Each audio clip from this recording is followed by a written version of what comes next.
Buenos días, mi nombre es Carlos Aldana Loaiza, soy gerente general de Investigación, Desarrollo y Multimedia, y hoy la persona honrada en darles a cada uno de ustedes la bienvenida a este importante evento porque plasma una investigación en un documento que pretende aportar en la temática del consumo de drogas. Nos sujetaremos a un programa previamente elaborado, el cual intentábamos de entrada cumplir en cuanto a horarios, pero bueno, por estos temas de la tecnología nos hemos atrasado un poco, pero de todas maneras vamos a ajustar y porque entendemos y valoramos el tiempo que han separado para esta actividad. Para que sea interactivo, los invitamos para que en el transcurso del evento puedan expresar sus dudas o comentarios por el chat del Zoom y también a quienes nos siguen por el Facebook de Asociación Colmena Juvenil y de Investigación, Desarrollo y Multimedia. Asociación Colmena Juvenil, en alianza con el Centro de Estudios y Apoyo al Desarrollo Local, llevan adelante el proyecto Resiliencia de Vida, Culturas de Prevención y Lucha contra el Consumo de Drogas en adolescentes y jóvenes, mujeres y hombres y jóvenes en conflicto con la ley desde un enfoque de derechos humanos. Este proyecto tiene el apoyo financiero de la Unión Europea. Dentro del proyecto se tiene una actividad que es diálogos y acciones, articulación e intercambio de experiencias para la prevención del consumo de sustancias psicoactivas, para la cual se realizó la investigación que coadyuve en determinar los factores psicosociales del consumo de drogas, prevención, tratamiento, rehabilitación y reintegración de las personas. El estudio estuvo a cargo de Investigación, Desarrollo y Multimedia, cuya sigla es IDM, una empresa conformada para prestar de forma general servicios de consultoría, profesionales y técnicos, con registro oficial desde el 2013, pero con un respaldo de 25 años abocados principalmente a la investigación, realizada de manera independiente, asociada o bajo otras iniciativas. La experiencia de IDM con la población con la que se ha realizado esta investigación se refleja en estudios encargados tanto por UNICEF, Sociedad Católica San José, ONU, Mujeres, la Oficina de Naciones Unidas contra las Drogas y el Delito, Unión Europea, el Consejo de Lucha contra el Tráfico Ilícito de Drogas, la Fundación Friedrich Ebert y el Observatorio Latinoamericano de Políticas de Drogas y Opinión Pública.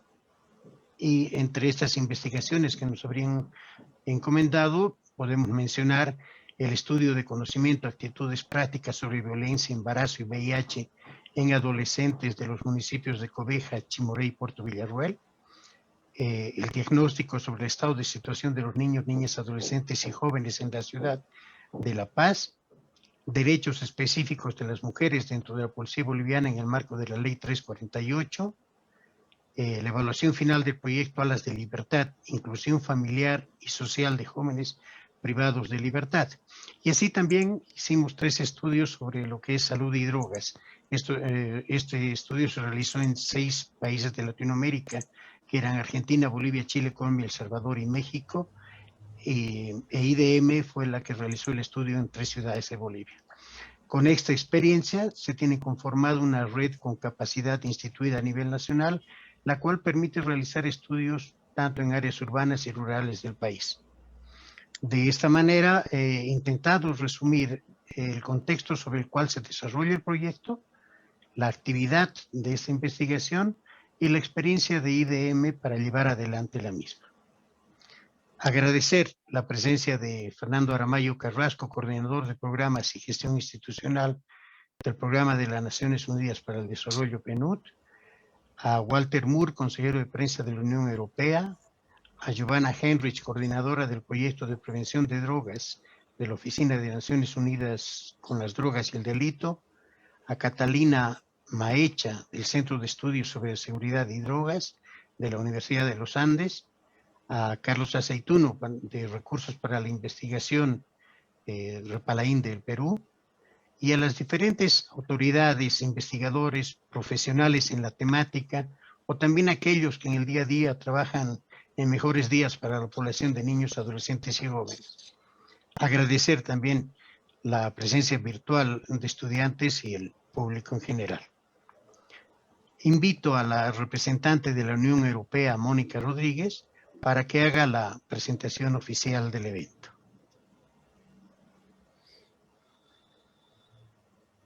Buenos días, muchas gracias a todas y todos y agradecer por la invitación a este evento.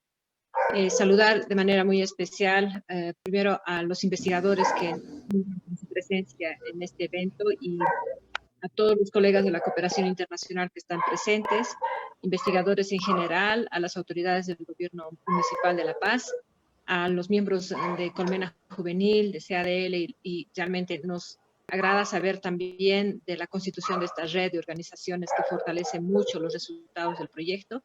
Saludar a todos ustedes. Debo comenzar mencionando que el proyecto es resultado de una competencia de propuestas que se presentaron en el año 2018 cuando lanzamos la convocatoria. Se presentaron en ese momento 33 propuestas y evidentemente por criterios de selección fueron elegidas 6 propuestas fundamentalmente por términos de calidad. Y evidentemente este proyecto ha sido uno de los mejor valorados por su contenido, su enfoque, pero inicialmente fue valorado por la fórmula de alianza que nos propusieron. CADL, que ya se mencionó, fue el solicitante, es el solicitante y ejecutor principal, pero en alianza con una organización que valoramos profundamente ahora, que conocemos mejor, Colmena Juvenil, una organización muy cercana a los jóvenes y a su problemática, que ha podido además desarrollar, encabezar actividades en el marco del proyecto y además nos hablan ahora de una red que vemos que funciona y que puede dar realmente resultados muy importantes. También el proyecto fue valorado por los 3 ejes que nos proponen, ¿no? Básicamente voy a mencionar la construcción colectiva y participativa de capacidades y habilidades personales y comunitarias de resistencia y resiliencia a la oferta y consumo de drogas. También los procesos de fortalecimiento que nos propone el proyecto en competencias de servidores públicos, esto es fundamental. Y un tercer componente que realmente nos interesa seguir en todos nuestros proyectos, como es el de la incidencia en políticas públicas. Entonces, estos 3 elementos presentes en el proyecto dieron como resultado una financiación que vemos realmente acertada en este momento y seguramente veremos mayores resultados en el transcurso de los siguientes meses. Es claro que con estos 3 componentes, los espacios de diálogo e intercambio de experiencias son primordiales. Y este evento es un esfuerzo que va a sumar resultados. Esto estamos seguros y por la calidad de especialistas, de investigadores que tenemos, seguramente será así y la Unión Europea estará realmente muy complacida de tener los resultados de su trabajo. Solamente para terminar, debo decir lo que todos ya sabemos y vivimos el día a día. El mundo ha cambiado de manera fundamental y también las problemáticas que hemos venido abordando. Seguramente es muy posible que el enfoque que el proyecto dio a la rehabilitación y a la reintegración de los jóvenes en consumo de drogas antes de la pandemia fue diferente al que ahora se debe dar a este tipo de problemática. Y estamos seguros que ustedes tendrán las capacidades de adaptar este enfoque a una problemática que ahora enfrenta un contexto diferente y va a ser así en los siguientes años, como es el de la crisis económica y social post-COVID. Entonces, estoy segura que también ustedes tendrán esta capacidad de leer de una manera muy pertinente esta nueva realidad. Esta mañana leía en un titular que el consumo de drogas, en particular en Estados Unidos, había aumentado durante la pandemia. Seguramente nuestros países en América Latina no están exentos de esta realidad, por lo que nos interesa mucho tener los resultados de sus investigaciones, del trabajo de los expertos, para enfocar esta realidad en un nuevo contexto que realmente nos ha afectado a todos en diferente medida. Lo último, saludar a todos ustedes de parte de nuestro embajador y del jefe de cooperación, Manuel Amaral, quienes están siguiendo muy atentos los resultados de los proyectos que apoyamos, en particular en temas que hacen a los jóvenes y al consumo de drogas. Entonces, con estas palabras, realmente espero los mejores resultados, deseo los mejores resultados, estoy segura que todos van a poner su mejor esfuerzo y acá, como Unión Europea, estaremos siempre atentos a contribuir, a difundir también los resultados de su trabajo. Muchas felicidades por esta iniciativa y auguro los mejores resultados. Muchas gracias. Agradecemos a la representante de la Unión Europea, a Mónica Rodríguez. Uno de los cambios al que nos ha inducido el COVID-19 en este tipo de eventos es que al finalizar las intervenciones ya no se siente el calor humano expresado a través del aplauso. Una cosa que el sonido ambiente o efectos podrían reemplazar, pero estoy seguro que la tecnología ya debe estar trabajando en ello. Siguiendo con el programa, tenemos lo que sería la presentación de la investigación. La investigación es factores psicosociales del consumo de drogas, prevención, tratamiento, rehabilitación y reintegración. Siguiente lámina, por favor. En cuanto a la ficha técnica, esta se ha realizado en el área urbana y periurbana de La Paz, El Alto, Santa Cruz y Tarija, usando las mismas estrategias y metodologías de intervención. El levantamiento de información se ha realizado desde octubre hasta diciembre del 2019. Se ha considerado dos poblaciones, una de adolescentes, que es de 15 a 18 años, otra de jóvenes de 19 años, tanto de femenino y masculino, ¿no? Y la otra población que ha sido madres y padres con hijas e hijos adolescentes y o jóvenes en las edades definidas para el estudio. La siguiente, por favor. Para la definición de la muestra se tomaron los parámetros de distribución cualitativa que se aplican en las técnicas de grupos focales y laboratorios de discusión, tomando en cuenta la característica de homogeneidad de acuerdo con el nivel socioeconómico, la formación académica y el estilo de vida, costumbres. La siguiente, por favor. Para la división socioeconómica consideramos 3 de los 7 tipos de clase. Esta selección se debió a la particularidad de homogeneidad rigurosa que debe presentar la metodología cualitativa y cuantitativa en su aplicación. Por eso se consideró los tipos B y D con el fin de medir 2 niveles socioeconómicos cercanos a la clase media de tipo C, para establecer las diferencias en el comportamiento del consumo según su nivel social. En cuanto a las técnicas de investigación, se han considerado 5, 4 de ellas cualitativas y una cuantitativa.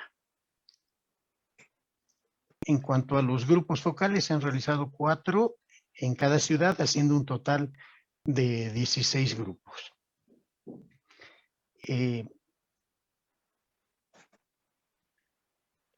En cuanto a las entrevistas, se realizaron 8 por ciudad, haciendo un total de 32 entrevistas.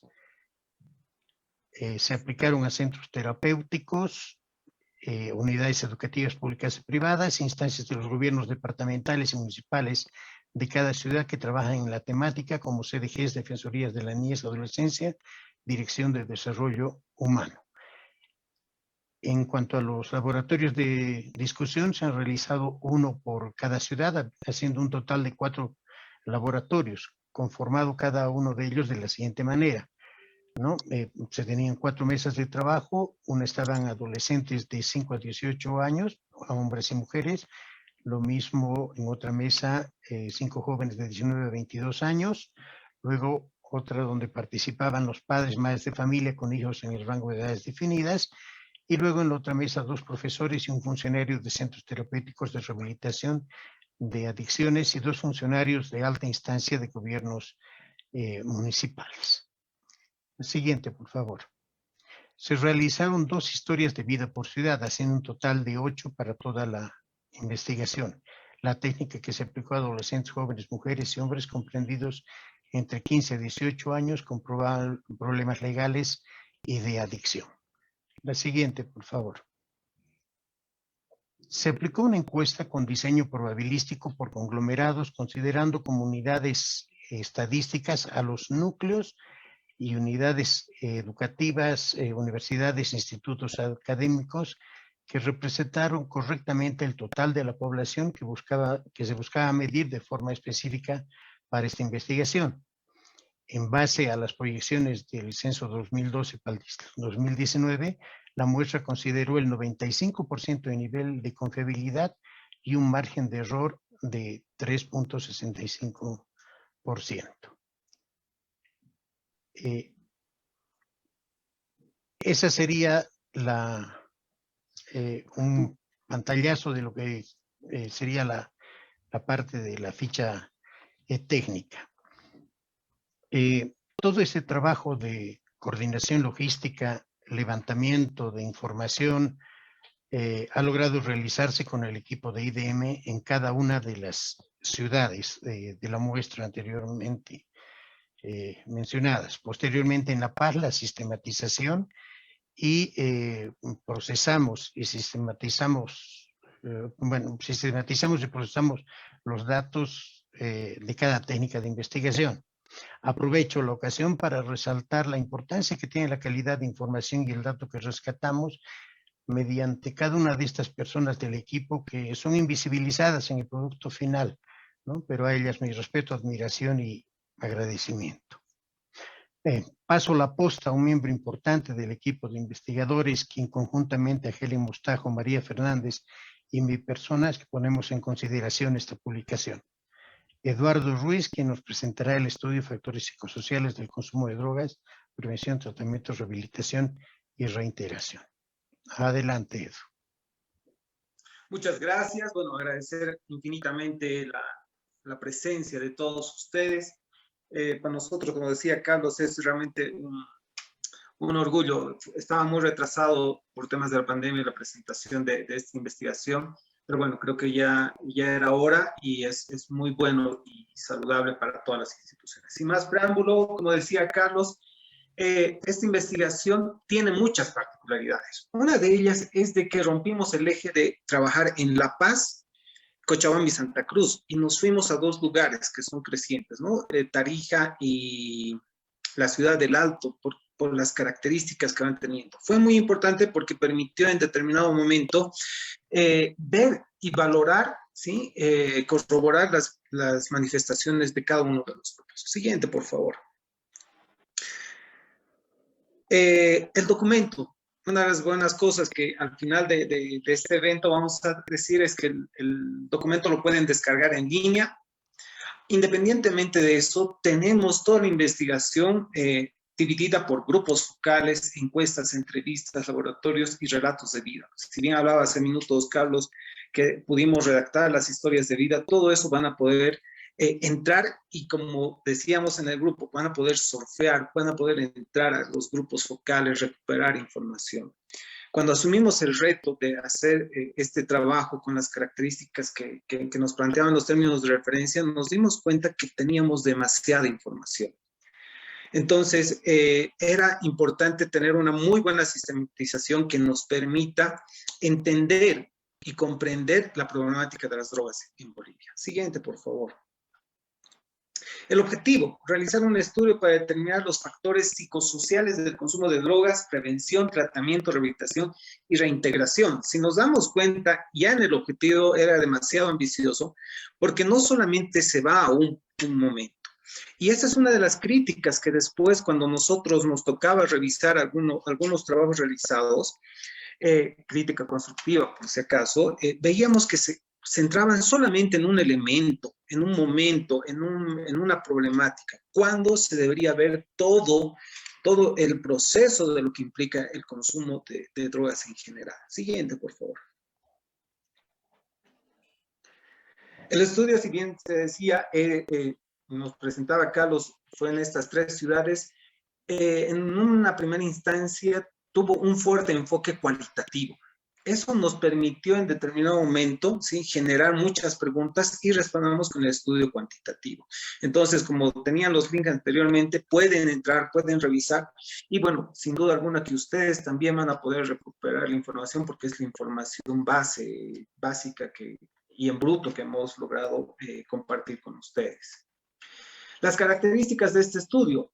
Quisiera que lo vean este estudio en 2 grandes resultados. El primer resultado es de que hicimos y nos respondieron. Entonces, esos datos, esta investigación tiene su valor en los datos específicos. 30% de la población dice esto, pero es una fotografía. Entonces, quisiéramos nosotros como investigadores, sí, tal vez se convierta en una línea de base para determinados resultados. Ese es, digamos, el primer aporte de esta investigación. Pero el segundo aporte, que creo que es el que también deberíamos resaltarlo, es que toda la investigación se ha constituido en un modelo de análisis estructural sistémico de los factores psicosociales que inciden en el consumo de drogas. A ver, vuelvo a decir, ver esta investigación como resultados concretos, pero también como un modelo de análisis. Independientemente de eso, tuvimos recomendaciones y conclusiones. Siguiente, por favor. Entonces, uno de los principales hallazgos, y parece un poco hasta obvio decirlo, pero creo que es importante, y al ver a tantas personas que están interesadas en el estudio, es comprender que Bolivia forma parte del circuito mundial de drogas. Muchas veces creemos que el tema de las drogas se suscribe a una sola población, a un grupo etario, a una determinada clase social, cuando en realidad el dato no es menor. La situación es estructural. Siguiente, por favor. Entonces, los principales factores identificados, ¿sí?, durante el estudio son factores individuales, familiares, las unidades educativas y universidades, porque hicimos el estudio en ese grupo etario, los pares, la comunidad y los medios de comunicación. La primera gran conclusión es que muchos de los jóvenes viven siempre en una balanza, en una tensión, y están, ¿sí?, a expensas de los factores de protección y factores de riesgo. Más adelante vamos a explicar con un gráfico cómo hemos entendido y comprendido esta problemática. Cuando les decía, la investigación tiene su valor en sí mismo por los datos, tantos cualitativos como cuantitativos, pero también este modelo que logramos construir, no se preocupen, sé que lo están viendo muy pequeño, vamos a dividir en 5 este flucograma, que lo hemos llamado así, pero quiero que vean la complejidad de lo que implicó tener tanta información y cómo sistematizar esta información. Entonces, lo que nosotros hicimos es ver de forma crítica qué estudios se han realizado.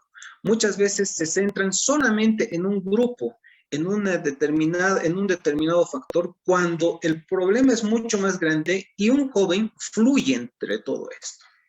Vamos a ir haciendo la segmentación de la primera parte. El modelo de análisis estructural sistémico nos plantea que hay un contexto. Este contexto, que es la vida cotidiana, tiene factores sociodemográficos, tiene factores económicos, tiene factores psicológicos y culturales. Cuando hablamos, siguiente por favor. Cuando hablamos, ¿sí?, de los factores sociodemográficos, hacemos referencia esencialmente a dónde y cómo viven los jóvenes. Si bien el estudio no fue realizado en el Chapare, solamente lo pongo como ejemplo, sí en una de las entrevistas nos dice, en el Chapare, ¿sí?, el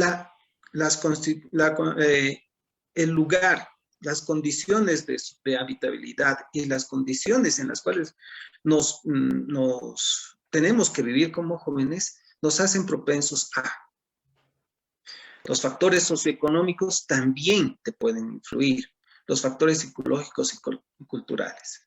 El estudio se realizó en La Paz, El Alto, Santa Cruz y Tarija, pero también nos dimos cuenta que el tema migratorio, cómo fluyen los jóvenes, cómo vienen y van con sus familias, sí, inciden mucho en tratar de ver y entender la problemática nacional. Siguiente, por favor. Entonces, hablamos de estos factores, ¿sí?, de estos 4 factores que inciden mucho, pero estos factores sí conllevan a procesos de socialización. Que cuán importante ha sido entender y escuchar a los jóvenes que ellos te dicen, yo me muevo tanto individualmente como social, culturalmente. En lo individual, al lado derecho, tienen principios, creencias, actitudes, habilidades, normas. Y ahí también otro de los hallazgos es que descubrimos por las entrevistas que realizamos que los jóvenes son muy tradicionalistas en sus formas de concepción. Pero también tienen la balanza, el contrapeso en lo social-cultural, que son los valores, las normas, la ética, ¿sí? Y se mueven tanto entre aprendizaje y expectativas. Cuando empezamos a visualizar ahora a los jóvenes, tenemos que entenderlos así, que se viven y se mueven en 2 aspectos.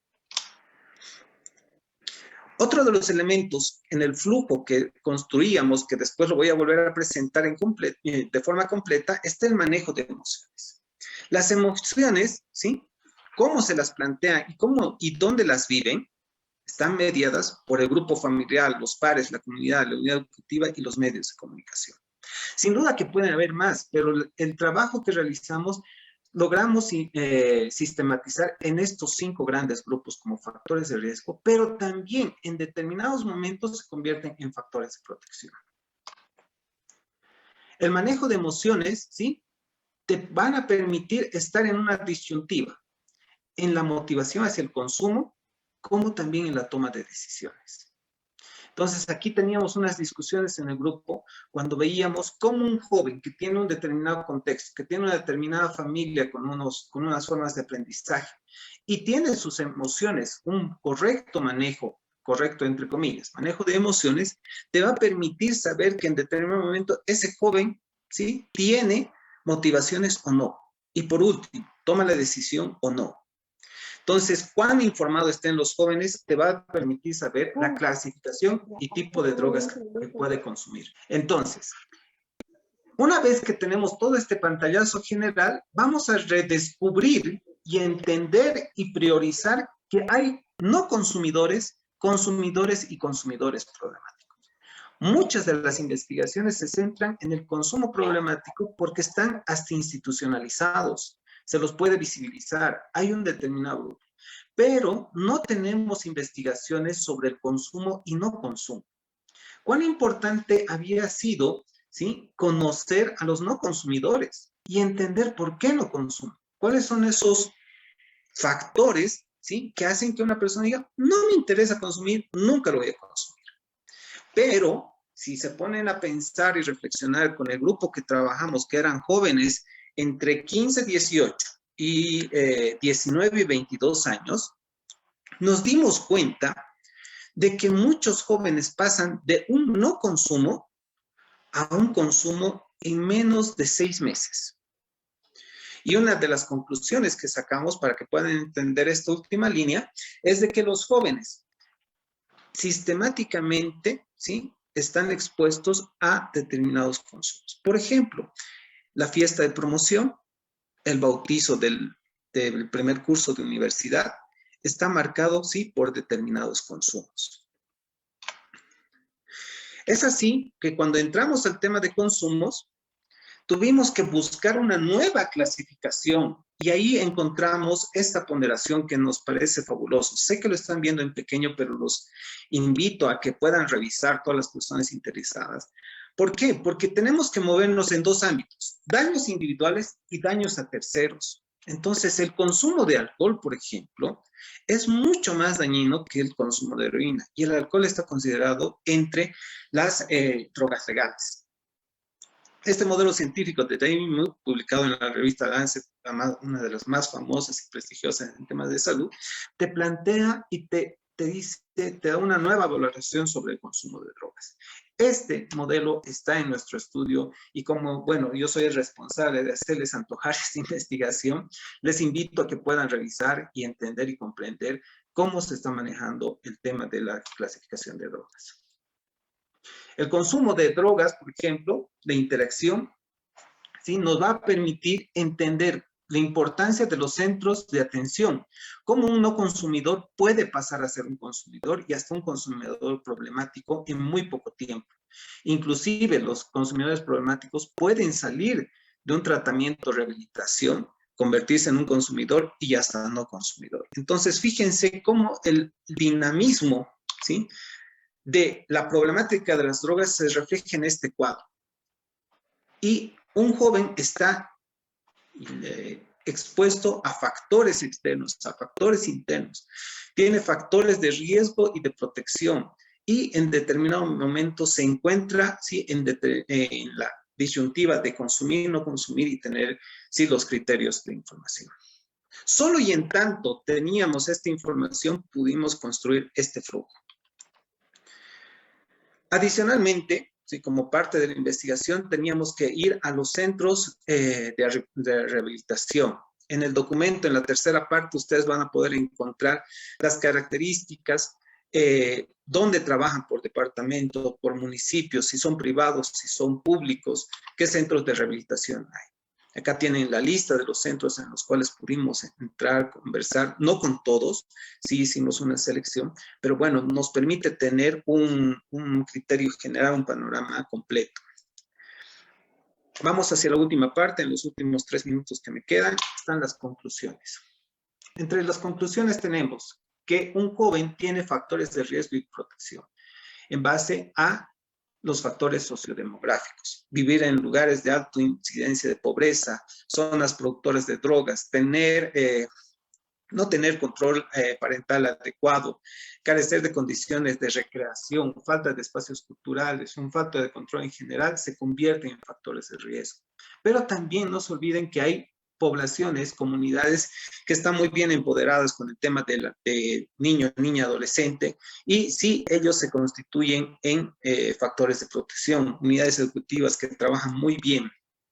Los valores, aunque ustedes no crean, nosotros como ya somos muchos de la tercera edad, o próximos a entrar, subestimamos a los jóvenes, tenemos prejuicios de los jóvenes, sí, pero también tenemos que entender y comprender que muchas veces los valores de los jóvenes, sí, en determinado momento me puedo animar a decir que son demasiado conservadores por estudios, por nuestros estudios y otros estudios asociados. En los factores económicos, una de las cosas que, por ejemplo, nos sorprendió escuchar de los propios jóvenes es que las drogas, hay drogas de todo tipo, precio y distintas calidades.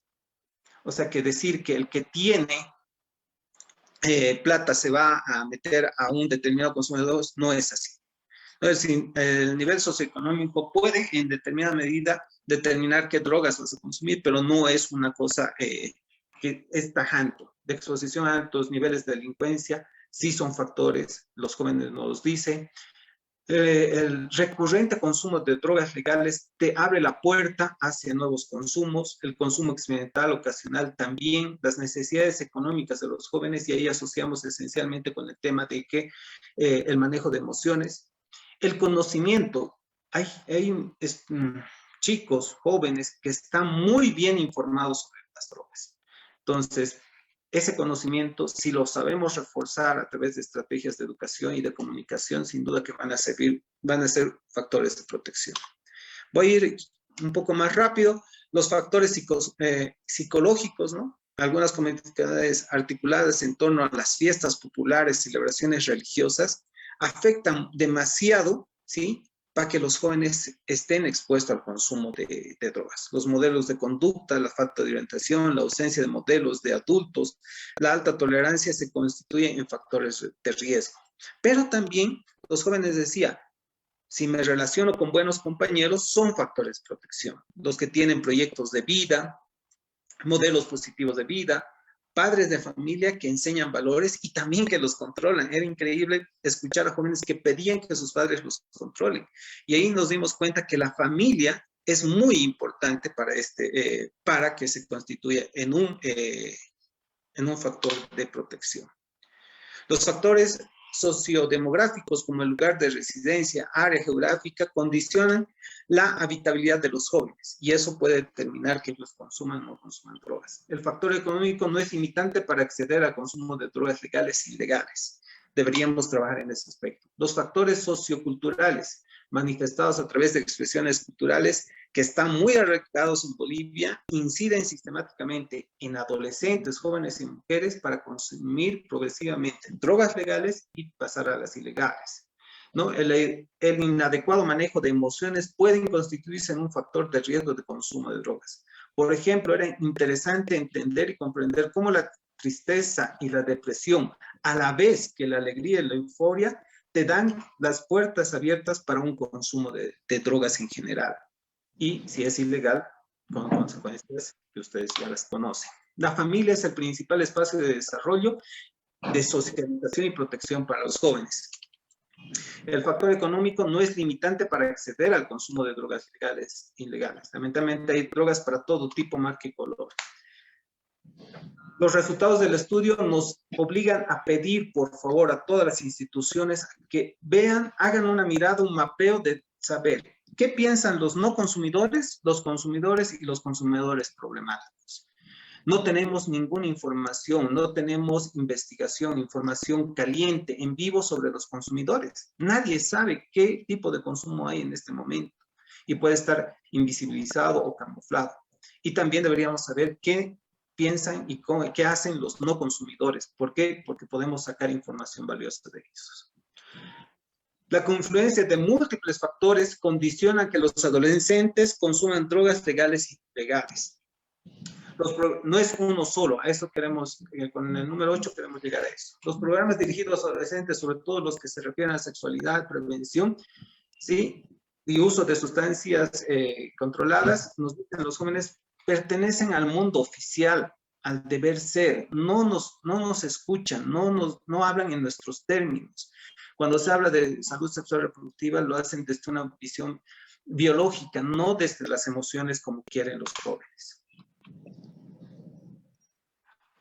Y ya para terminar, dentro del documento vamos a tener también un análisis interseccional para ver cómo se han acumulado vulneraciones en las mujeres que determinan su consumo de drogas.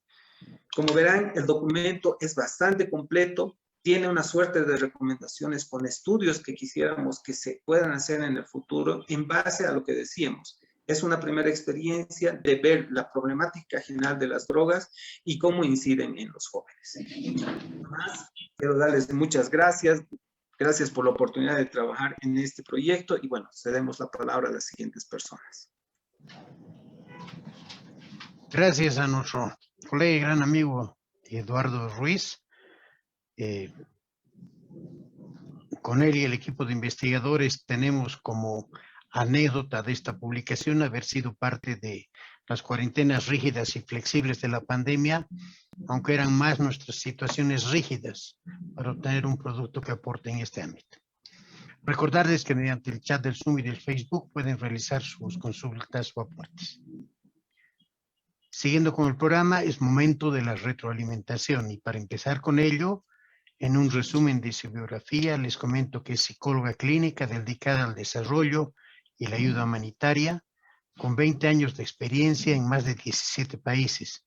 Ha trabajado con niñas, niños y adolescentes en situaciones de vulnerabilidad, en situación de calle, hasta reclutados por grupos armados.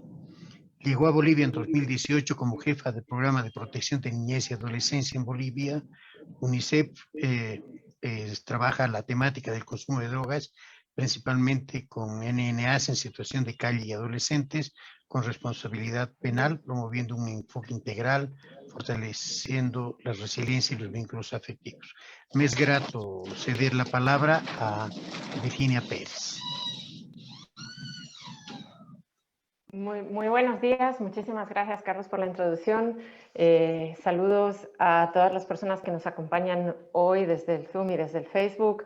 Un saludo en particular al embajador de la Unión Europea, a los representantes de la Unión Europea, al personal, a todas las personas de la sociedad civil que son los que más en contacto en el día a día están con chicas, chicos, adolescentes, mujeres, hombres que consumen. ¿Se me escucha? Sí, ahora sí. Puedo intentar sacar la cámara, igual me escuchan, es probable que se escuche mejor sin la cámara, ¿sí? Perfecto, Virginia. De acuerdo. Bueno, estaba diciendo que ayer había hecho varias notas para comentar el estudio que me ha encantado leer, pero Eduardo lo ha explicado muchísimo mejor que yo, así que voy a rescatar algunas ideas importantes reflejando también la experiencia o el enfoque de UNICEF en la problemática del abuso y de la dependencia. Primero, felicitar de nuevo al equipo por un estudio muy completo, muy novedoso, pero y además atrevido, ¿no? Creo que para todos los que trabajamos con poblaciones vulnerables y con consumo sabemos que son lo más marginalizado de lo más marginalizado. Y quizás una de las problemáticas que nos intimida más a la hora de trabajar, que nos cuesta más trabajar y que además sumerge a chicas y a chicos en un círculo de vulnerabilidad muy difícil de romper. Aprecio enormemente la profundidad del estudio y, como mencionaba Eduardo, ir realmente a los factores subyacentes y subyacentes de los subyacentes, pero además estableciendo muy claramente cuáles son las relaciones entre unos factores de riesgo y otros.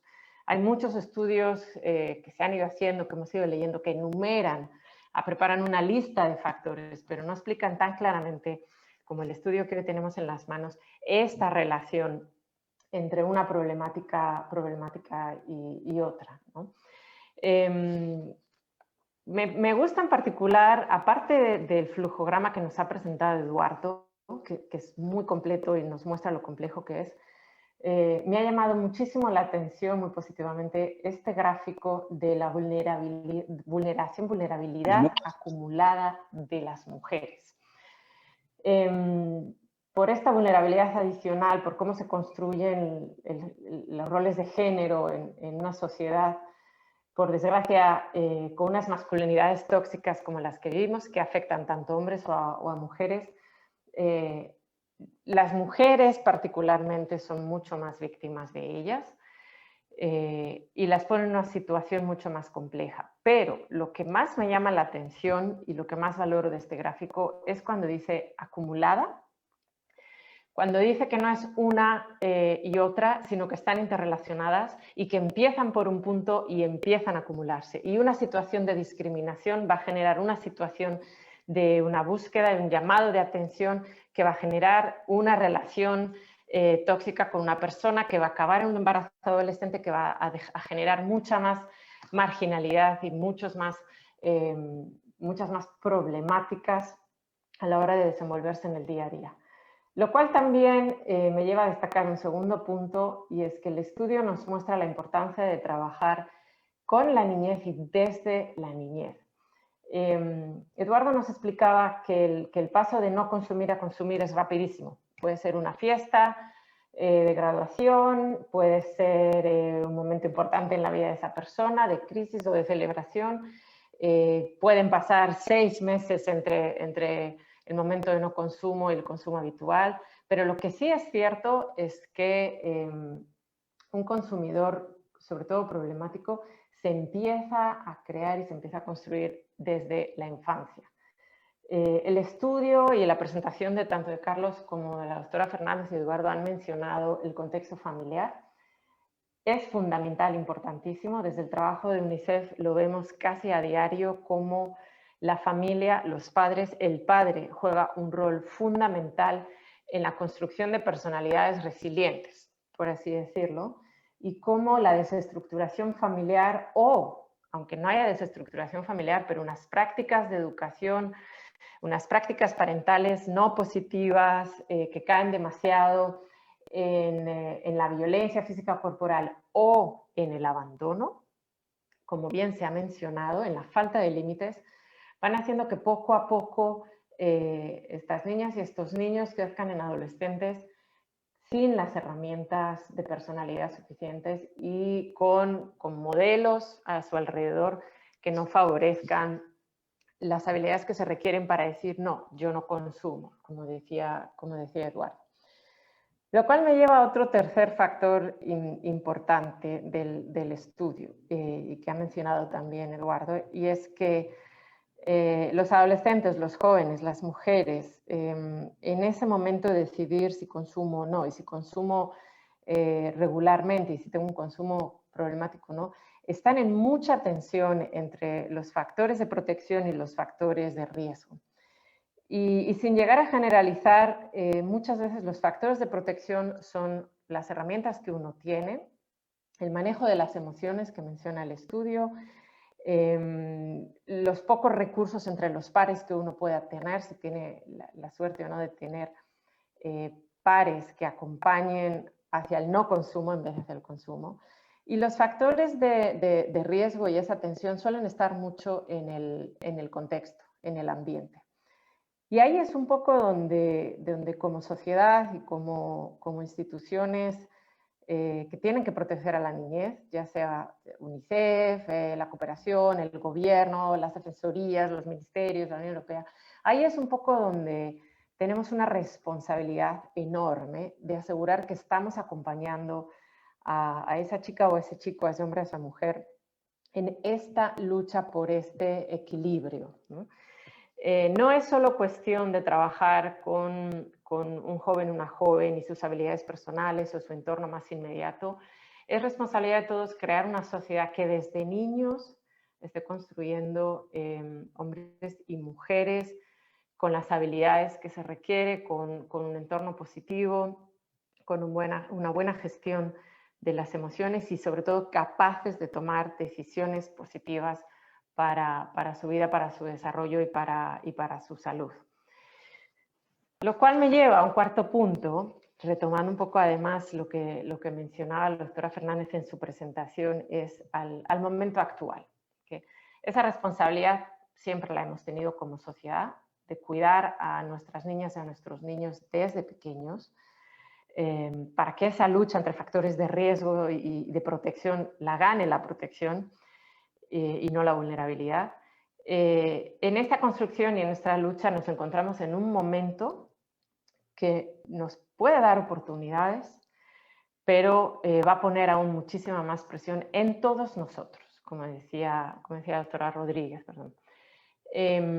La salud mental nos preocupa mucho. Lo estamos viendo, creo que a nivel personal, lo estamos viendo en la gente que nos rodea, lo estamos viendo en los medios de comunicación y particularmente en UNICEF lo estamos viendo desde nuestros programas de salud mental, desde Familia Segura, que es una línea gratuita que ha recibido ya más de 30.000 llamadas y donde vemos cómo la salud mental de toda la población, podríamos decir hasta de todo el planeta, se está deteriorando, pero particularmente de los adolescentes, que no están pudiendo ir a clase, que llevan mucho tiempo encerrados, que no están pudiendo socializar con sus pares o con sus parejas de la misma manera, que están navegando, surfeando, como decía Eduardo, en un mundo online que es desconocido para algunos de ellos o que no era tan conocido y que definitivamente es muy desconocido para nosotros como padres, que tenemos esa responsabilidad de cuidar de ellos. Además, quiero retomar un poco el tema de poner límites. Se está dando realmente un abandono. ¿Por qué? Porque como a nosotros, como padres cuidadores, como adultos, también nos está afectando la pandemia. Tenemos una presión enorme para trabajar desde casa mientras los chicos están en clase, mientras se nos acumula el trabajo de la casa. Toda esta presión que todos sufrimos acaba volcándose aún más en niñas, niños y sobre todo en adolescentes. Y les estamos perdiendo de vista muy a menudo. Y estamos viendo cómo son las adicciones, cómo es el cutting, cómo son otros temas muy particulares de adolescentes que al final y al cabo, al final del día, lo que es un grito desesperado por una llamada de atención, por un DM, estoy aquí y hace tiempo que no me ves. Creo que estos son los grandes desafíos a los que nos enfrentamos, es entender la complejidad del mundo, sobre todo adolescente, joven, entendiendo que viene desde atrás, pero que tenemos un momento ahora que va a poner aún más presión en este equilibrio difícil de mantener para muchos de ellos. Así que bueno, sin robar demasiado tiempo, felicito de nuevo realmente este valiosísimo estudio muy complejo, muy completo, que demuestra esta enorme complejidad, que nos da muchas pautas sobre cómo trabajar la prevención, la intervención, la prevención de las recaídas.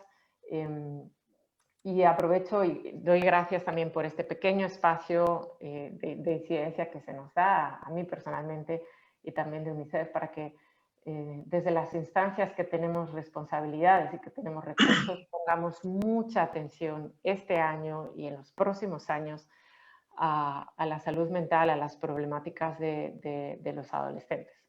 Muchísimas gracias y bueno, buena continuación y de nuevo gracias por invitarme a estar aquí.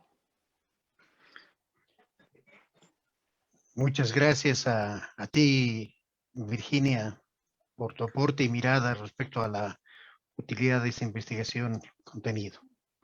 Volverles a indicar a los participantes que el formulario de registro ya está en el chat del Zoom. Continuando con el programa y las personalidades que nos acompañan para comentar nuestra publicación, tenemos a un médico especialista en psiquiatría de la Universidad Javeriana de Bogotá y candidato a maestría en filosofía de la Universidad Nacional de Colombia. Desde hace 13 años está dedicado al trabajo en adicciones y farmacodependencia. Es profesor de pregrado de medicina de la Universidad de los Andes y dicta charlas en cursos de educación continuada del Centro de Estudios sobre Seguridad y Drogas. Es miembro del Subcomité de Adicciones de la Asociación Colombiana de Psiquiatría y del Subcomité de Filosofía de la Psiquiatría. Fue galardonado con la mención de honor Héctor Ortega Arbeláez en 2012 por el mejor artículo publicado en la Revista Colombiana de Psiquiatría. Fue coordinador de la estrategia CAMAT en Bogotá durante el último periodo antes de su cierre en junio de 2016 y coordinador del proyecto Coca Alternativa, desarrollado por Elementa, Consultoría en Derechos. Un honor dar la palabra a Pablo Zuleta. Bueno, muchísimas gracias por la invitación. Realmente yo me siento muy honrado de estar acá compartiendo con ustedes este trabajo que en líneas generales vamos a decir que es un trabajo magnífico que aporta una gran cantidad de información y de un valor que creo que Virginia, mi compañera de panel, dio unas muy buenas referencias de la importancia de lo que ha dado este trabajo. Mi comentario en general va en la siguiente línea. El primero que quiero hacer es el valor de la metodología en donde se hace un énfasis importante en los registros cualitativos. Los registros cualitativos que se observan en el trabajo permiten de alguna manera oír la voz de las personas y esa voz está muy bien determinada por los distintos grupos sociales, socioeconómicos que están determinados en la misma metodología. Esa aproximación no es una aproximación menor, es una aproximación que termina llegando de forma clara a aquellos que leemos el trabajo y a aquellos que queremos entender las mecánicas de vida asociadas a la exposición de sustancias psicoactivas de cada uno de los actores. Esa información que se recoge permite no solamente entender, sino también pensar y repensar los aspectos de carácter preventivo, como también los distintos niveles de carácter de prevención. Y aquí, en términos de lo que puede llegar a ser el valor general de la información cualitativa, creo que termina siendo relevante mostrar algunos aspectos que en ese contexto del valor preventivo de lo que se trata de explorar no aparece en el estudio. Realmente hay unos elementos de desconocimiento que tengo y en ese sentido va el comentario. En Colombia tenemos un avance importante en el contexto de lo que nos dieron los aportes de la regulación del tabaco y del alcohol en cuanto a limitar el acceso a menores de edad para comprar las sustancias. ¿De dónde proviene eso? Hay varios trabajos que se han hecho en términos secuenciales. Muchos de estos trabajos de investigación y encuestas de consumo tienen una validez per se en términos transversales, pero cogen una mayor validez cuando se hace una evaluación de carácter longitudinal que permite hacer un avance en el proceso de las evaluaciones de las características de consumo. Al momento en que se toman unas medidas bastante fuertes con respecto al acceso de los menores de edad al tabaco y al alcohol, la tendencia que se tiene en aquellas personas que tienen consumos altamente problemáticos asociados a habitantes de calle, las drogas de inicio, las sustancias psicoactivas de inicio, dejaron de ser el alcohol y el tabaco y pasaron a ser otras sustancias. Eso marca un valor importante en cuanto a que entre más tarde sea el inicio del consumo de sustancias psicoactivas, cualquiera que este sea, menos probable es el desarrollo de consumos problemáticos. Y en ese contexto, la forma como está registrada el trabajo como tal, hay referencias que están en el trabajo que son importantes en cuanto, digamos, entre comillas, ritos de iniciación de consumo. Ritos de iniciación en términos de Un ejemplo fue aquella persona que manifiesta que al momento de salir del cuartel, terminar su servicio militar, hay como un rito, una vinculación importante a tener una autonomía plena. Y esa autonomía plena está bastante medida en términos de que es un valor social que se agrega a otros valores que en general la población tiene.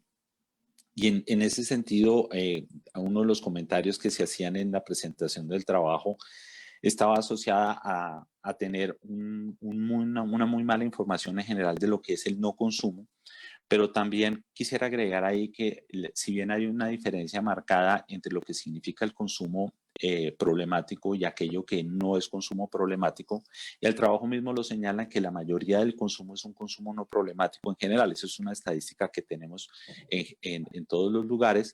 Sin embargo, establecer los parámetros de prevención del consumo en general está principalmente centrada en evitar que los adolescentes y menores accedan a las sustancias psicoactivas. Es una labor difícil.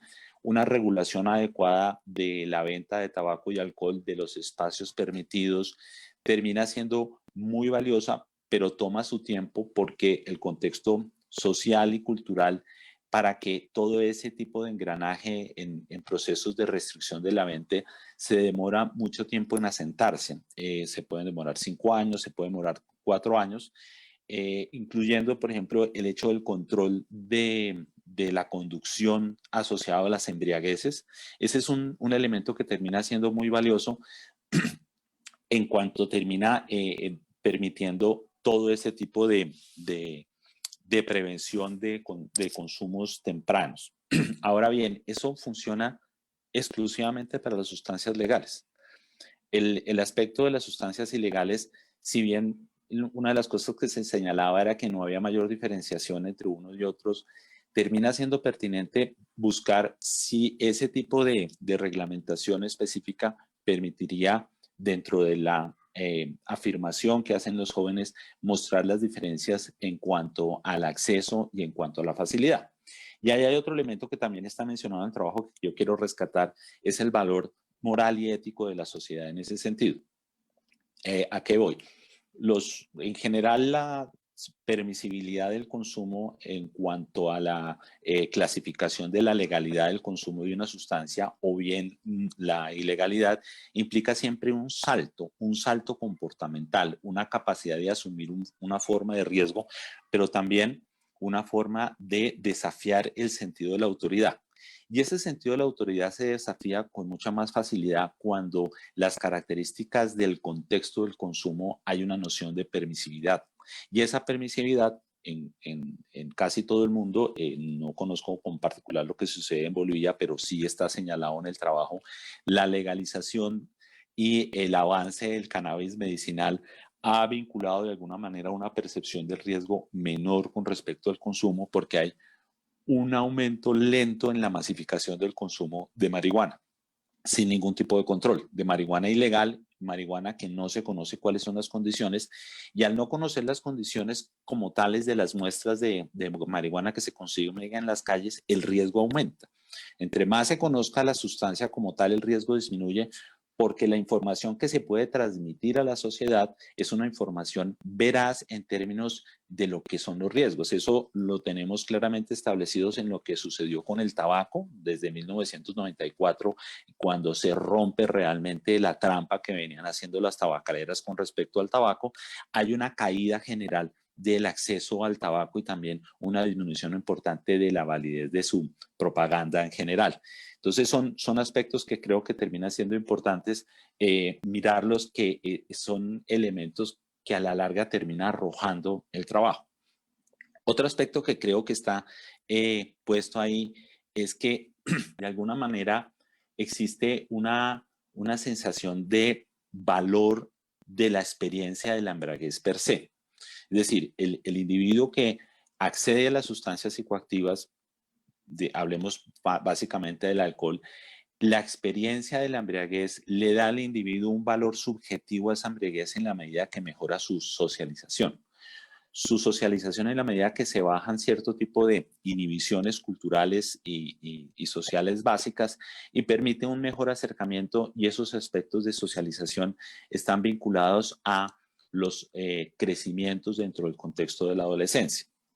Y en toda la ruta que nos muestran en los registros que hay y las narraciones propias de las personas que están en el informe, el valor de la aceptación de la autoridad es algo que siempre está en conflicto. Y hay unas referencias importantes que hacen sobre Vygotsky y sobre Biden alrededor de lo que implica la construcción de conceptual, digamos, la teorización del comportamiento habitual que se tiene en ciertas fases del desarrollo, en donde la objeción de la autoridad o la aceptación de la autoridad está vinculada generalmente al valor que se le da al conocimiento que tiene la autoridad. Y en ese sentido, profundizar el valor del conocimiento que tiene la autoridad es bien relevante, y este tipo de trabajos, en la medida que tengan una muy buena divulgación y se logre establecer eventos de discusión sobre la información recolectada, va consolidando paulatinamente dentro del el ideario comunitario que la autoridad está cargada de conocimiento, y ese que está cargada de conocimiento permite tener una valoración adecuada de la percepción del riesgo.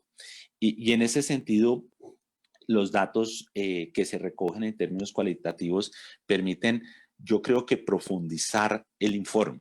El informe es muy pertinente, tiene unas conclusiones muy, muy válidas, pero al mismo tiempo considero desde mi perspectiva que eso permite generar una divulgación centrada en establecer realmente información que permita que los adolescentes, la comunidad en general, los padres, logren hacer unas mediciones pertinentes de los riesgos a los cuales se someten alrededor de las sustancias psicoactivas, siguiendo, digamos, la tabla de riesgo en salud que nos mostraba hace un momento Eduardo. Perdón, Carlos. Ahora, hay otro aspecto que quisiera nombrar dentro de toda esta línea de valor, que tiene que ver con la situación de la pandemia, de los confinamientos que hemos sufrido todos de forma diferencial en cada una de las ciudades y los países, pero todos vivimos una experiencia muy similar. Y esa experiencia muy similar en general lo que ha implicado es una disminución de la socialización, una disminución del contacto con pares, una disminución de una gran cantidad de eventos sociales en donde el consumo de sustancias psicoactivas es donde más se da. La mayoría de las sustancias psicoactivas que se usan en las sociedades están vinculadas a la socialización dentro de cierto tipo de espacios y en general en cierto tipo de horarios y en cierto tipo de distribuciones durante el curso de la semana.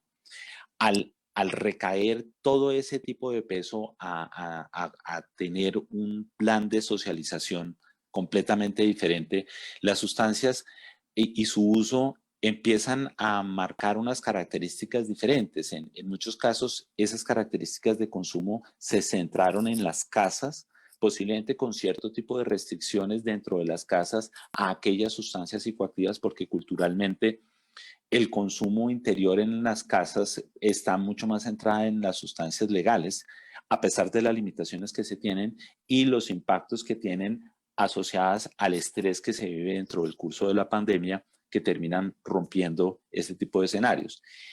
Si bien el informe marca todos esos parámetros, vale la pena pensar es qué tanto ha implicado ese tipo de cambios dentro del contexto de la pandemia en los factores de interpretación que se puede tener la sociedad a ese desarrollo de los consumos como tales. Hay un lenguaje, un poco para terminar, hago el siguiente comentario. Hay un lenguaje general que yo alcanzo, digamos, como a percibir es el valor de la prevención del consumo per se. Digamos, el consumo per se, cualquier tipo de consumo, evitarlo, prevenirlo, tiene un valor agregado. Sin embargo, el contexto cultural en el que vivimos, la exposición al que tenemos en la producción de las sustancias psicoactivas, en donde, digamos, los países como Colombia, Perú, Bolivia, tenemos un acceso muy, muy directo a lo que es la producción de sustancias derivadas de la hoja de coca, pero al mismo tiempo también tenemos una disposición muy clara a la producción de la marihuana, que hoy en día podemos decir que la marihuana no se exporta a ningún lado, todos los países producen su marihuana, puede haber cierto tipo de diferencias importantes, pero son dos sustancias en general, o los derivados de esas sustancias son muy importantes entenderlas de forma diferencial por el contexto cultural que revierte. Al mismo tiempo, las narrativas marcan bastante esa tendencia. Una cosa que creo que termina siendo valiosa en ese contexto de lo que se termina informando es la preferencia que se termina registrando en los adolescentes por el acceso a las sustancias. Había una narrativa que me parecía interesante en donde el muchacho lo que decía era que en la medida que se acercaba a una sustancia y tenía su experiencia de embriaguez, esa experiencia de embriaguez le llamaba la atención, pero estaba posiblemente en su personalidad la necesidad de ir buscando sustancias cada vez más fuertes. Ahora, el acceso a las sustancias termina siendo determinantes, pero las embriagueces son las que de alguna u otra forma determinan para cada individuo un beneficio inconsciente generalmente equivocado debido al valor que le da la embriaguez, porque logra distanciarse de todo lo que se hablaba de los conflictos que puede tener cada persona en su salud mental. Aquellas cosas que mentalmente considera que debe resolver, muchas veces esas cosas que debe resolver, la embriaguez le permite un espacio diferente a no estar embriagado, en donde puede o aplazar o no importarle o perderle valor a aquello que debe resolver dentro de todo el contexto de la complejidad que se da.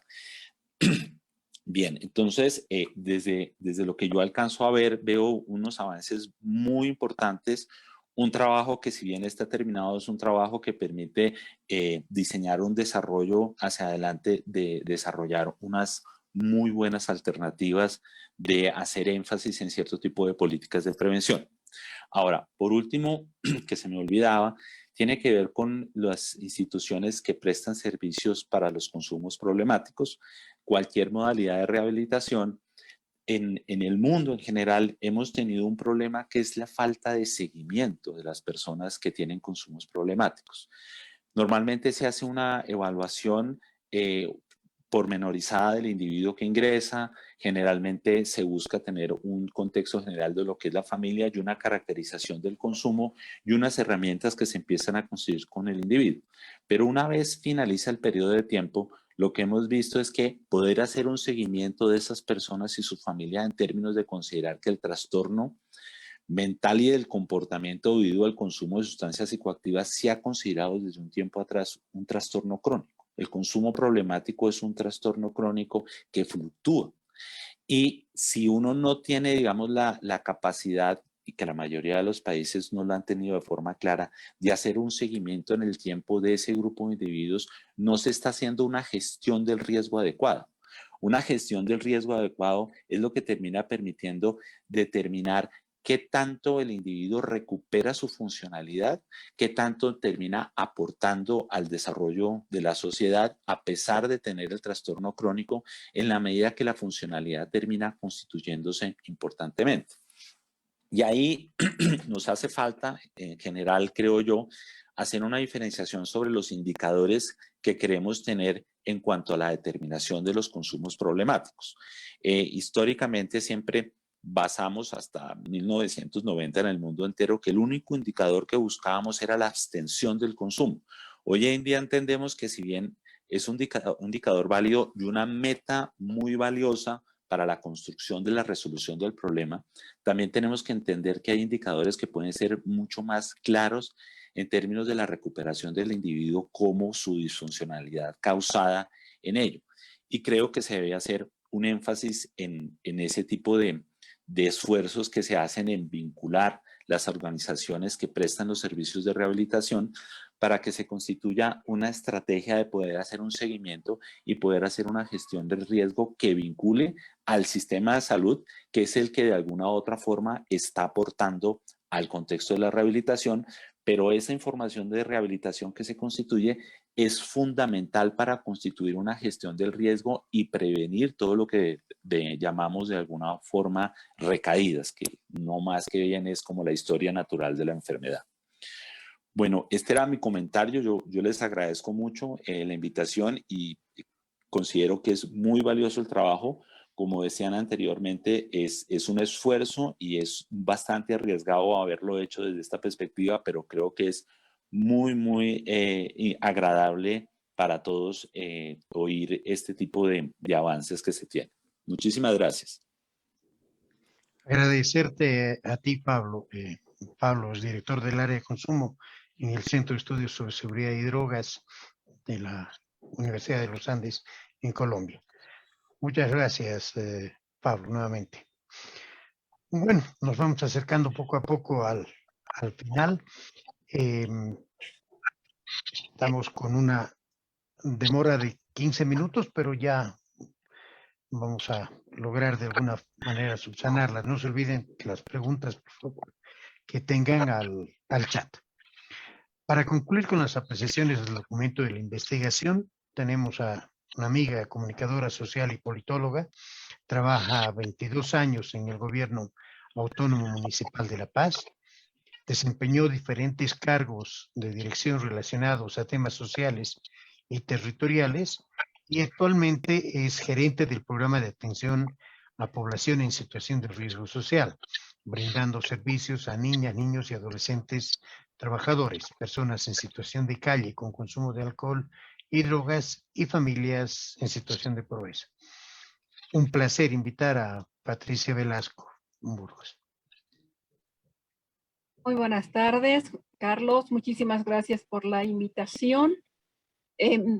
Como tú lo has dicho, trabajo en el municipio. Soy muy agradecida por habernos tomado en cuenta. Me ha parecido sumamente interesante el documento de investigación. Es un desafío amplio de parte de la institución civil sobre la problemática, en un momento en el que nos lleva a la reflexión, pero también nos tiene que llevar a la acción. Por lo tanto, mi contribución va a ser en resaltar varios temas relevantes que he visto en la investigación, que sí me parecen motivo de análisis, de reflexión, pero también el hecho de tomarlos en cuenta para la generación de políticas públicas, ¿no? Algo que quiero empezar es el hecho mismo de cómo ustedes han construido un sistema con el involucramiento de todos los factores que han identificado, ¿no? Los sociodemográficos, los económicos, los sociopsicológicos y los culturales. Todos estos terminan siendo un sistema y todos estos interactúan entre sí y están ligados a este grupo etario, el cual ha sido objeto de la investigación, que han sido los jóvenes y sus entornos familiares, ¿no? Dentro de los aspectos sociodemográficos, algo que me resalta en la investigación es el hecho de identificar 4 ciudades de Bolivia que están con el proceso de investigación, pero que son los que tendrían mayores niveles de consumo o estarían involucrados en el consumo. Sin embargo, creo importante analizar y ver y resaltar que el tema de consumo ha trascendido las ciudades capitales y hemos entrado a ciudades intermedias y me animo a decir también a comunidades, especialmente y con mayor énfasis en aquellos que tienen que ver con las áreas donde se realiza la siembra de coca y también se han vuelto espacios de producción de sustancias. Por lo tanto, eso es algo que tendría que ser un motivo de una segunda investigación, ¿no? ¿Qué pasa en estas áreas? ¿Qué ocurre en estos lugares donde se produce la hoja de coca? El segundo punto que me lleva a resaltar es la prevalencia del consumo de lo legal a lo ilegal, ¿no? Lo legal es el alcohol, es el cigarro, el tabaco, y lo ilegal llegan a ser los otros tipos de drogas que se tienen. Pero algo que sí, dentro de la experiencia que llevamos desarrollando hace tiempo atrás ya en esta gestión, es que todo proceso de consumo empieza por lo legal y termina en lo ilegal y termina nuevamente entrando a lo legal. Y eso tiene que ver y esté relacionado con otro factor que ustedes han identificado, que es el cultural. En el caso de nuestro país, el consumo del alcohol se ha vuelto algo muy natural. Por lo tanto, llega a ser accesible, está permitido y es de fácil acceso, ¿no? Lo legal, lo mismo ocurre con el tema del tabaco. Evidentemente, entre las drogas ilegales está la restricción, pero también está el desafío. Y por eso esa información que han dado los jóvenes de saber dónde se consigue, cómo se consigue, quién lo provee, es algo ya hasta Vox Populi, porque ya hay zonas identificadas en las que evidentemente conocen, saben, recurren y van. Por lo tanto, aquí tenemos un problema de construcción de política pública para realizar un mejor control, para establecer niveles de protección para esta nuestra población, especialmente para los niños y para los jóvenes, ¿no? Algo que también me ha parecido sumamente interesante son los aspectos socioeconómicos que tienen que ver con que el factor económico tengas un alto nivel de ingreso económico o tengas un bajo nivel de ingreso económico no es una limitante para el tema del consumo. Y eso muy claramente ustedes lo han identificado, ustedes lo han sacado en la conclusión, por lo tanto, esta no es una limitante. Pero algo que también hemos visto importante es que tenemos un abanico de productos a todo precio y a toda accesibilidad para la población. Que esto lo han denominado ustedes drogas para todo tipo de bolsillo, ¿no? Y en todo caso, dentro de los factores psicológicos que ustedes los han plasmado como variaciones personales, ahí añado que son de familia y también de contexto. Hace mucho el hecho de cómo tú te sientas dentro de un contexto que es la familia, pero también hace mucho el hecho de cómo están las relaciones dentro de la familia.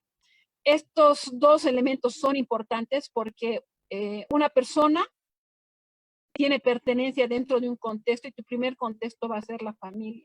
Por lo tanto, la familia debería ser un primer sistema de protección donde te cuida, donde tú le importas, donde te da cariño, donde vela por ti.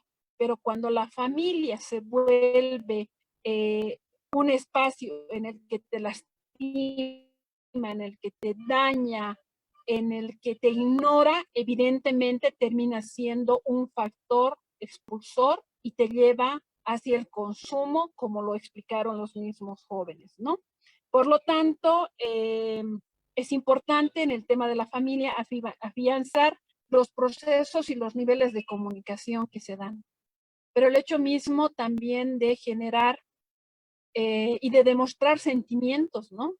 El abrazo, el beso, el de decirle, me gusta lo que has hecho hoy día, el de escucharle, el de preguntarle, el de estar con ellos para que se pueda saber qué hace, quiénes son sus amigos, el de permitir que lleve a la casa a los amigos para que los podamos conocer, para que interactuemos con ellos también, son elementos que hacen a la relación dentro del contexto familiar. Pero también es importante que así como ellos piden, también nosotros podamos darles obligaciones, ¿no?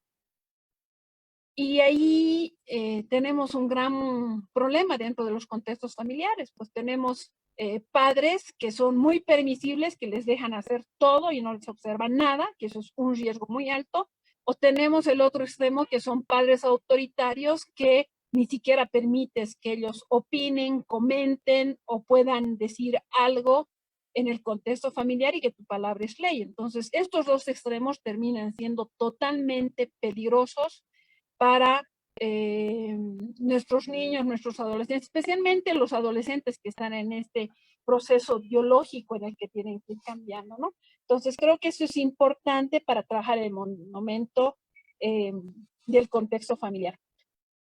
Algo que sí llamó la atención y es algo que sí es recurrente y se lo ve y también nosotros lo vemos desde nuestras áreas, es el hecho de que los padres beben con sus hijos.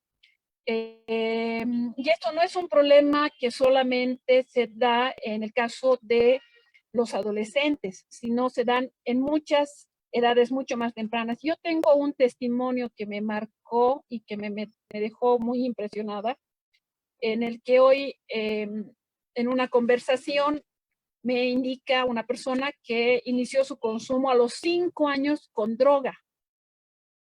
Yo le dije, muy temprano, sí, lo que pasa es que mi papá consumía drogas, no tenía para comer, pero sí consumíamos drogas.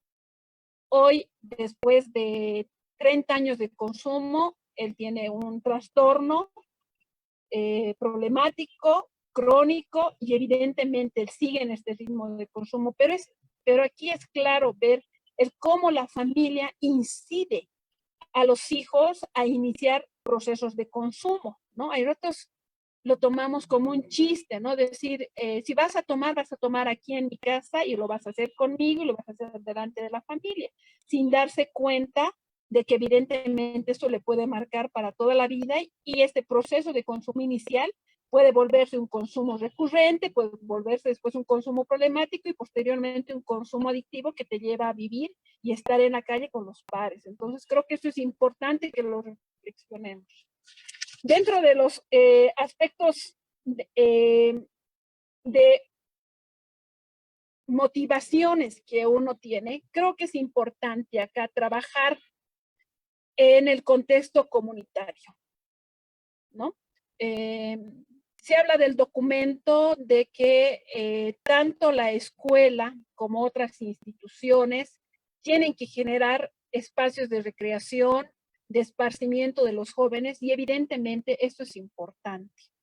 Y es importante trabajar acá con las juntas de vecinos, es importante trabajar aquí con las unidades educativas, por el hecho mismo de que hay que generar actividades que le permitan mantener su tiempo libre ocupado en cosas que sean totalmente satisfactorias para ellos, ¿no?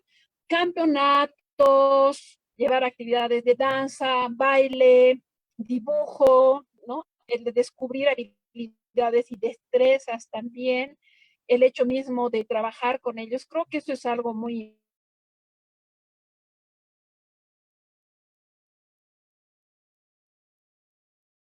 importante.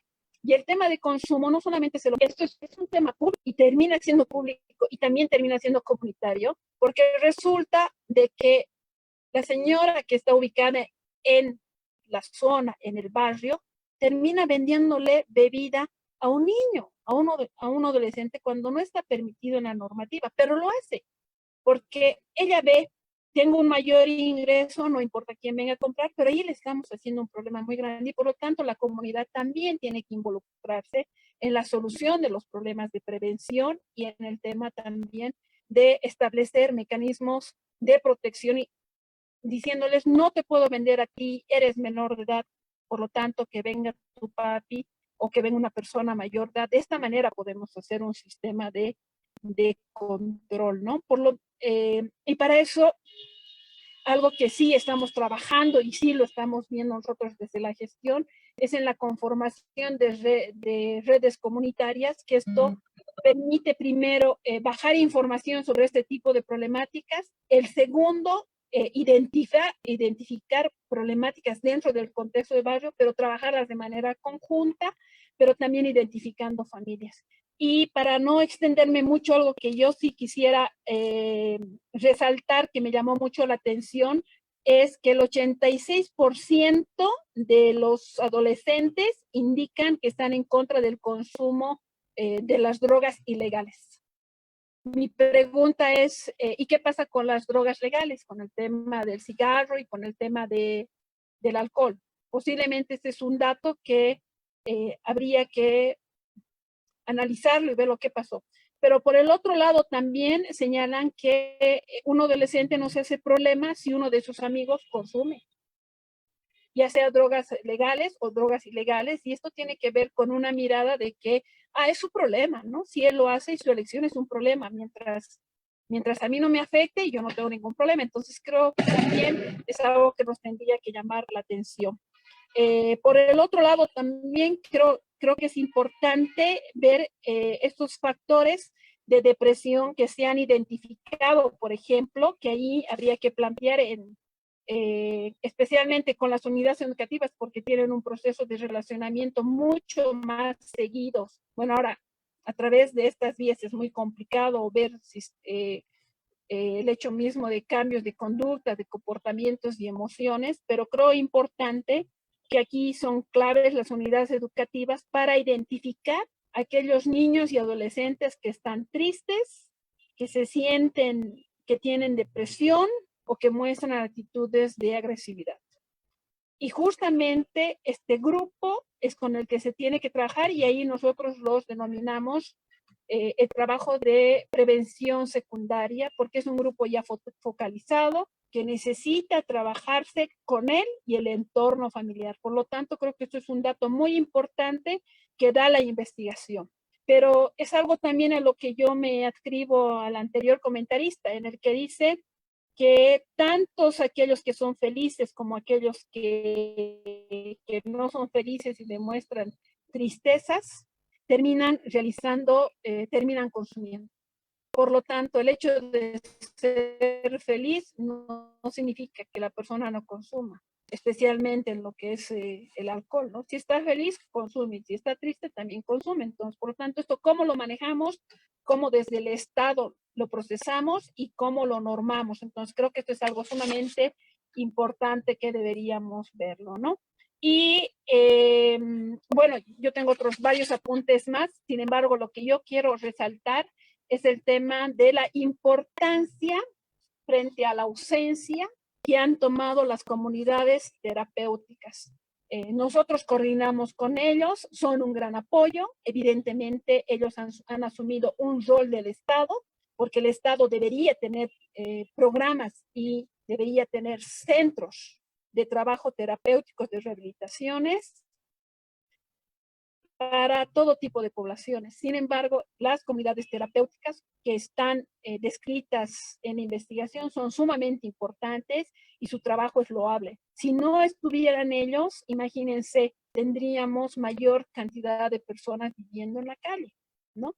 Pero creo que es importante que desde el Estado sí generemos espacios para trabajar con aquellos que son menores a 18 años, sabiendo que hay demandas de padres que han solicitado que sean trabajados a través de un tratamiento terapéutico individual, ambulatorio o cerrado con niños y adolescentes de 2 y 13 años que tienen problemas de consumo, y eso lo hemos estado viendo nosotros, ¿no?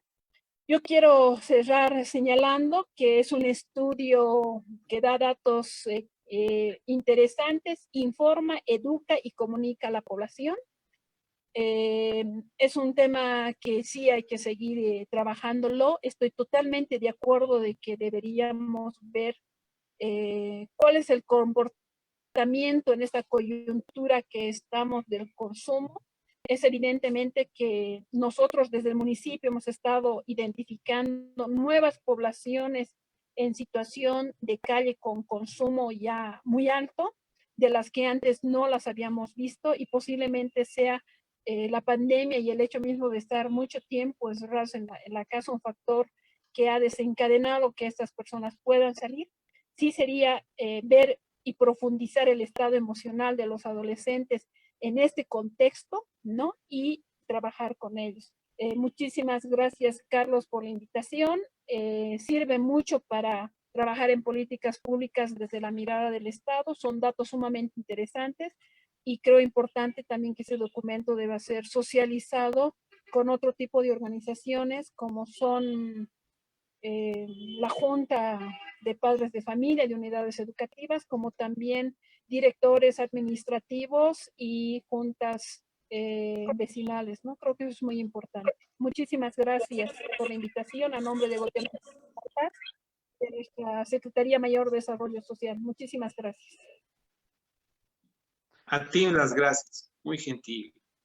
Gracias, Patti, por tu apoyo. A Patricia Velasco, ella es la representante de la Alcaldía Municipal del Gobierno, el Autónomo Municipal de La Paz. Este es otro estilo de la la publicación, y para quienes quieran obtenerla, nos hacen conocer. Tanto esta versión como la del PDF, por si acaso, están vinculadas para que puedan dirigirse a a la temática que quisieran revisar. Bueno, ya acabando el evento, deseo también expresar el agradecimiento a quienes nos han abierto las puertas de las instituciones, unidades educativas, universidades, institutos académicos, públicos y privados, y en especial a quienes nos han abierto sus corazones, permitiéndonos conocer sus vivencias con dolores y alegrías para poderles presentar hoy este estudio de factores psicosociales del consumo de drogas, prevención, tratamiento, rehabilitación y reintegración. Para hacer la clausura de este evento, invito a una de las partes importantes de este logro, que es María Fernández, directora de la Asociación Colmena Juvenil. Bueno, agradecerles muchísimo a todas, a todos. Me gustaría nombrarlos a cada uno de los que nos han acompañado desde el inicio hasta el fin. Esto para nosotros ha tardado casi 3 meses poder llevarlo a cabo. Agradecerle al equipo de IDM todo el trabajo, el esfuerzo. Algo que para nosotros es importante es que la dinámica del consumo de sustancias psicoactivas realmente es una dinámica que hay que conocerla desde los adolescentes, desde los jóvenes. La mirada del adulto, por mucho que se quiera acercarse hacia la persona, es mucho más centrada desde la vivencia personal. La investigación que se ha realizado creo que incorpora mucho lo que es la participación de adolescentes y jóvenes. La discusión entre nosotros ha sido muy ardua en la medida de tener que estructurar ese cuadrito que parece fácil y que, por ejemplo, en algún momento decíamos, ¿dónde entra la resiliencia? ¿Dónde entra ese proceso en el cual adolescentes y jóvenes, dentro de su consumo, logran salir? Muchas veces no de un consumo problemático, pero sí de un consumo que puede estar dentro de lo que es no adecuado para su edad. Ha sido para nosotros, esto es el primer evento, esperamos desarrollar otros más, contar con la presencia y la participación de ustedes. Es el primer diálogo que estamos realizando sobre acciones, articulación e intercambio de experiencias para la prevención de consumos de sustancias psicoactivas. Esperamos que hayan 2 o 3 más que nos permitan por lo menos visualizar la temática, la problemática del consumo de sustancias psicoactivas en adolescentes y jóvenes, tanto hombres y mujeres. Agradecerles a cada uno de ustedes, agradecerles al CECET, al Centro de Estudios sobre Seguridad y Drogas de la Universidad de los Andes, que nos ha acompañado en este proceso, a Catalina Mecha, que ha sido una de las que más ha estado con nosotros desde el inicio, que nos ha invitado como institución a participar de los eventos del CECET para decir y también hablar sobre la problemática de los adolescentes y jóvenes en consumo de sustancias psicoactivas. A las comunidades terapéuticas de la ciudad de Santa Cruz, a Álvaro Paniagua, que está aquí presente en representación de lo que es el programa de atención de niñas, niños y adolescentes en situación de calle del CEDEPOS de Santa Cruz, a cada uno de ustedes, a Giovanna Henrich, que nos viene acompañando en este proceso, que lo hemos iniciado junto con ella en el 2014 y que ahora tiene su continuidad con la Dirección General del Régimen Penitenciario. A cada uno de ustedes, realmente quisiera dar el nombre de cada uno de ustedes, a Tania Vizcafé, que ha estado con nosotros, que ahora es parte del equipo de Colmena en todo lo que es el proceso de capacitación del modelo TRIDNET, de los programas de prevención selectiva indicada. Y bueno, no me queda más palabras, será hasta una próxima oportunidad. Les haremos llegar nuevamente las invitaciones a cada uno de ustedes. A Gerald Suárez, gracias por estar con nosotros. Realmente les agradecemos muchísimo que estén. A Luis Fernando Vascopé, que ha estado igual desde el inicio con nosotros y que nos ha acompañado en Santa Cruz a querer fortalecer un poco lo que es la red de prevención en adultos y también la red de prevención con niñas y adolescentes en situación de calle. Muchísimas gracias de todo corazón. Les agradecemos este evento. Hemos tenido una pequeña dificultad al final, pero mil gracias a cada uno de ustedes. Por favor, tienen ya la investigación en el chat y por favor no se olviden de llenar el formulario. Patricia, lo mismo. Mil gracias por la participación. Gracias a todos los servidores del Gobierno Autónomo Municipal que nos han acompañado. El año pasado hemos logrado con ustedes hacer un proceso de capacitación en todo lo que nosotros hacemos. Bueno, y no sé, por favor, discúlpenme si me olvido de alguien, pero todos, mil gracias de todo corazón desde Asociación Colmena Juvenil. El equipo de Asociación Colmena Juvenil les agradece una vez más por esta participación. Pablo, mil gracias, agradecer al CECET. Gracias a UNICEF, al PNUD, a la Unión Europea que han estado con nosotros. Será hasta una próxima oportunidad. Mil gracias. Mónica, gracias por tu presencia. Muy gentil. Bueno, gracias a ti y al equipo. También es importante resaltar el equipo de Asociación Colmena Juvenil por todo el apoyo prestado durante y después de esta investigación. Con este tema de lo virtual, vamos a pedir a todos que puedan prender sus cámaras para poder tener una imagen de los participantes como parte de un sello de la... ¿Dónde está? ¡Carlos! ¡Qué lindo Hola, verte! No, al otro Carlos, Ah, a Toledo. Tocayo. Hola María, ¿cómo está? Rosemary, muchas gracias. Muy gentil por la presencia. Bueno, tenemos paneles, o sea que lo que les voy a pedir es que vayan saludando para ir sacando unos screens. Saluden, vamos sacando, por favor. Catalina, mil gracias.